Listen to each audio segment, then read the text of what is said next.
Greetings fellow humans, and welcome. If you, like me, happen to enjoy escaping into the realms of the fantasy genre, whether that be in the form of books, movies, or TV, you may be aware of the works of one Mr. Neil Gaiman. You may also be aware that last month, the Netflix adaptation of Sandman came out. I actually put off starting to watch Sandman for a little while because I had a feeling I was going to like it, and before I even began watching it, I was already cut up about the idea of finishing the series. But when I did start watching it, oh boy did I watch it! I think me and Hamish got through the entire first series in maybe 2 nights, and unsurprisingly, one of the aspects of the show I really enjoyed was the costumes. So I thought it would be fun to dig through my wardrobe and see what kind of vintage pieces or looks I could pull together to kind of pay homage to the show and like closet cosplay some of my favourite characters. What I'm saying is, it's Sandman lookbook time. There we go. That's what we're doing. I do think it would be fun to take you through some of my thought process and give you a bit of insight into how I came up with these looks. Therefore, we shall begin at the beginning. And please don't worry if you haven't watched the show yet. I am going to keep this lookbook entirely, blessedly spoiler-free. Look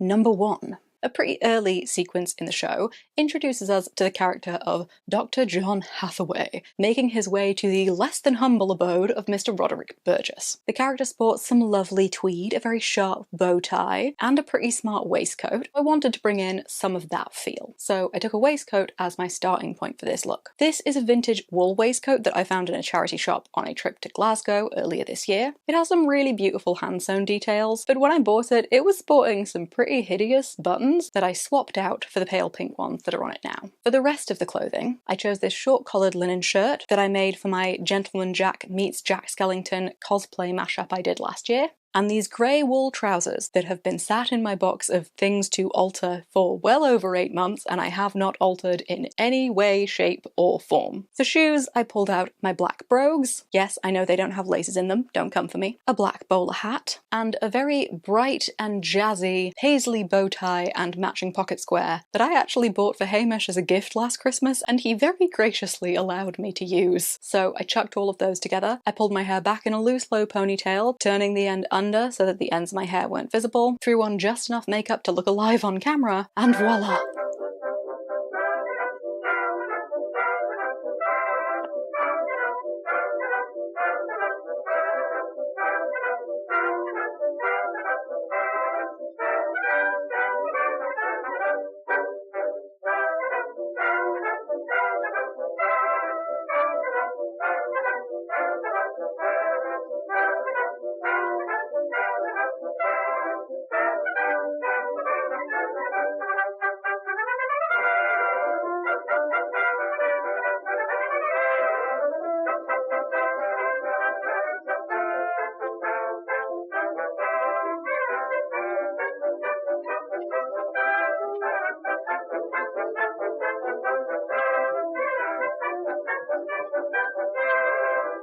Another stunning set of looks from that first episode that absolutely just got me show up at a party in the 1920s, again at the home of Roderick Burgess. I wanted to take most of my inspiration for this look from when we first meet Ethel Cripps, but the base outfit, the clothing itself for this look, is pretty simple. It's a dress. One dress. That's it. No combining needed to create this outfit. The styling was going to be pretty important though. So, I chose some black patent Mary Jane high heels as footwear, and because I don't happen to be the kind of person who just has an ostrich feather boa like lying around, I tried to bring in a little bit of that glamour and feel with this black feathered fan. I donned some black hosiery, doing my best to make sure that my seams weren't crooked at the back. Then I added the all-important pearls. The pearls Ethel wears in that initial introduction to her really stood out to me, so I felt like including pearls in the look was essential. I know that the pearls that Ethel wears are white, but these are the pearls that I have, and they were my grandmother's. So while they definitely aren't from the 1920s, they are vintage and they are real, and I thought they'd look stunning, so into the mix they went. On the flip side, from real vintage pearls, the only thing I had that could become that kind of headband head jewellery that Ethel was wearing was this ultra tacky, gothy costume jewellery choker that I fixed into my hair with bobby pins, and I decided to throw a feather into my hair just for good measure. I thought, about trying to get my hair into Marcel waves? I thought about it, but at my hair's current length I would need to use a curling iron to do that, and I am woefully inexperienced and lacking confidence with such tools. So instead I opted to kind of twist my hair towards the back to kind of fake a page boy bob. And for my makeup I used some dark red and pink eyeshadows to create that distinctive curved brow shape, and used various black, grey and green eyeshadows to create a kind of smoked out look. I went for a dark lip, overdrawing the centre of my bottom lip and leaving the corners of my mouth without lipstick or liner to get that distinctive 20s shape. And I'm pretty pleased with how my tribute to young Ethel Cripps came out.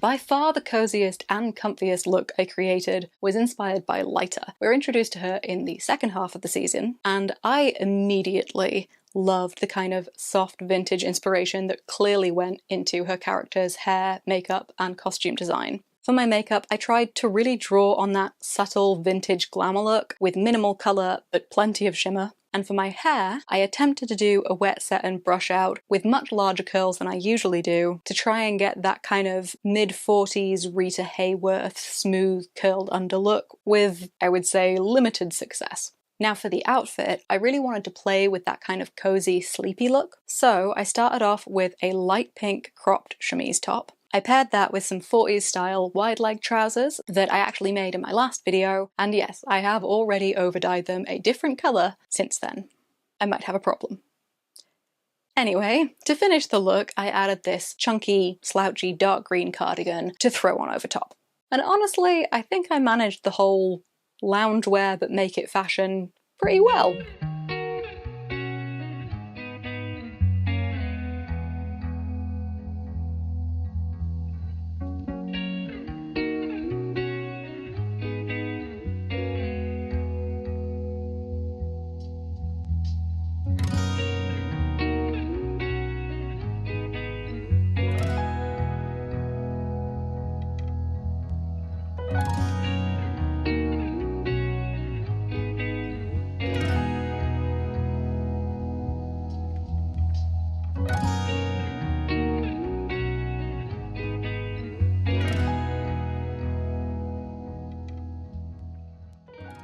And now the outfit inspired by my favourite character in the entire show, Lucienne.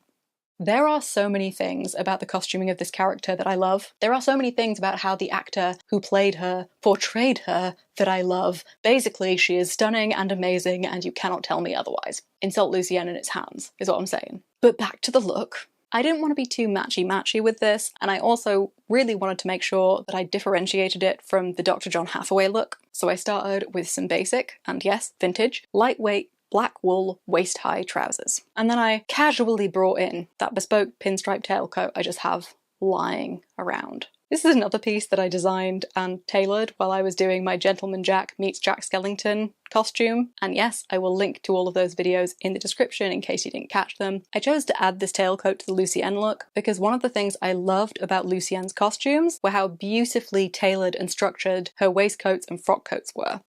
Now, I don't happen to have a frock coat, but I do have a bespoke tailcoat, and I spent all that time tailoring it, so I might as well put it to good use, mightn't I? Any excuse to wear it, right? So the tailcoat went into the mix. I pulled a variegated silk scarf out of my chest of drawers for me to use as a cravat, and I had originally thought about using the same linen shirt that I'd used for the John Hathaway look, but it just didn't look right when I tried it on, and Lucienne deserved better than that. So I went back to my wardrobe and I pulled out this sleeveless grey linen shirt to use instead. I scraped my hair back into the tidiest bun I possibly could and made sure I had some strong eyeliner and lashes going on. Then I made sure I had Lucienne's most important accessory of all, a big-ass leather-bound book, which is actually a photo album full of pictures of tiny me. The final touches were to grab my patent brogues again and some black wire frame glasses, and after putting all of that on, I did my very best to channel my inner immortal librarian, keeper of all books. And I had a lot of fun doing it.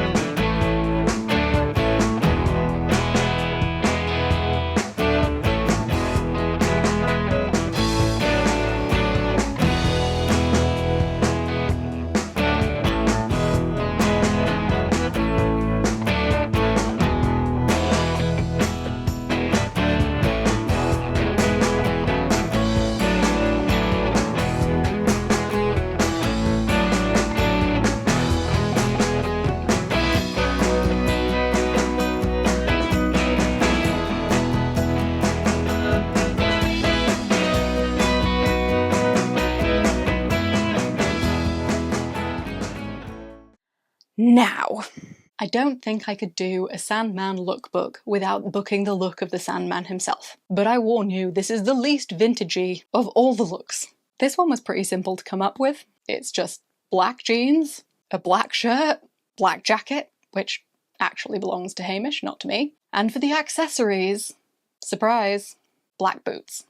So choosing the clothes was pretty simple. The thing I had more fun with on this one was the makeup. I decided to keep things pretty simple in terms of the hair and just put it in a French braid, but for the makeup I really wanted to go for like a heavy smudged out eyeliner. I smoked out the edges of that using eyeshadow in a few different greys, but I had a really great time just slapping on my kohl liner and smudging the heck out of it, probably because I haven't done my makeup like that since I was about 14, and it brings back memories.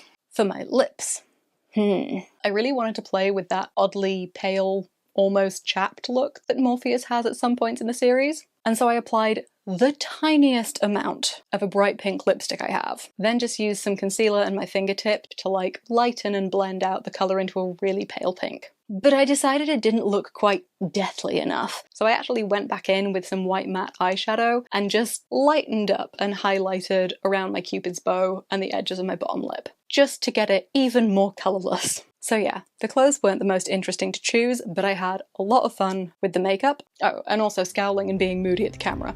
That was a good time too.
The last look I wanted to do was actually the one I had the most trouble with, and that is the Corinthian. Part of the reason that this was tough is the Corinthian has a very specific and limited colour palette. Mostly the character wears like beiges, taupes, light browns, colours I have absolutely none of in my closet. There are a few points in the show where items in grey, cream or black make their way into the mix, but even with that, I was kind of struggling. If you watch the video where I tracked my closet for 2 months, you will be familiar with my incredibly limited colour palette. So when I say I have no light browns in my wardrobe, I mean it very literally. And I don't really have that many pale coloured clothes in general. But thankfully, when sifting back through the series looking at different points the character of the Corinthian pops up, partly to find inspiration, partly out of desperation, I came across a section where the Corinthian is wearing a pale trench coat, and I thought, nah, I have a coat that is kind of vaguely, tangentially like that coat. So that coat became the centre of the look. I used the same black suit trousers I'd used for my Lucienne look, and I was really stuck on what shirt to wear for a while, because most of what I saw in the series was the Corinthian wearing button-up shirts or polo shirts until I noticed a few points where the Corinthian was wearing a turtleneck. So this grey turtleneck bodysuit got to come out for a spin. For shoes, I chose these high-heel Doc Martens, and to accessorise, I added this wide-brimmed hat and the all-important round sunglasses. I wanted to do something simple with my hair that would sweep it up and back, but there's something about the Corinthian that gives me like a strong film noir villain vibe. So I wanted something kind of slick and severe as well. Because I was wearing sunglasses, eye makeup wasn't going to matter too much, but the film noir villain thing meant it really felt like this look just required a red lip. Just needed it. And honestly, once I finally figured out this look and put it together, I think it might have been my favourite one.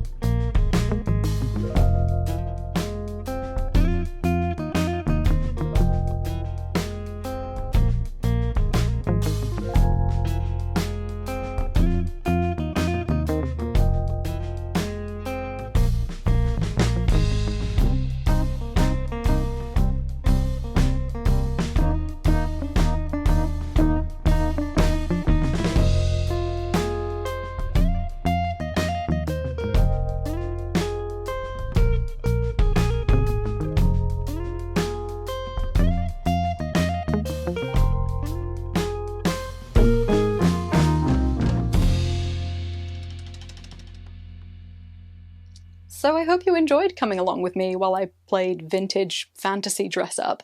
I had so much fun making this video. So if you would like to see more lookbooks from me, then let me know in the comments, especially if you have a specific fandom you'd like to see me tackle, because this was a riot and I'm absolutely down to do it again sometime. Just let me know what you'd like to see. Lookbooks are fun. I like them. I'm gonna do them again sometime. That's the main takeaway. Not all the cool looks I made.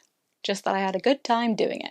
If you're new here and you want to keep hanging out, that'd be really cool, but whether you decide to keep hanging out or not, I hope everything's okay in your world, and I will see you all next time. Bye! I desire attention. More. More fuss. I said more.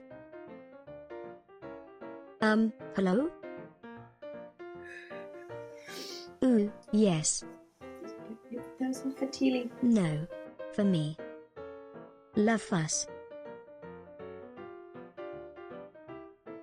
More attention, please? Okay, in that case, we'll settle for being beautiful and glamorous model. You see? Mother, I wish to be glamorous also. I can do it, I think. It's too much pressure. Can't do it. I have returned. Have decided I can do it. Observe. Is good? Ah, yes. Reward me. Ooh, the scritch. Screen time for me too? Actually, never mind. I am tired. And this coffee is fully cold. Yes. Oh, thirsty boy. It's me, I'm Thirsty Boy, with cold coffee and sadness. Wild finger guns. I'm gonna go make myself a coffee that is actually hot. It's called self-care, guys. Yeah.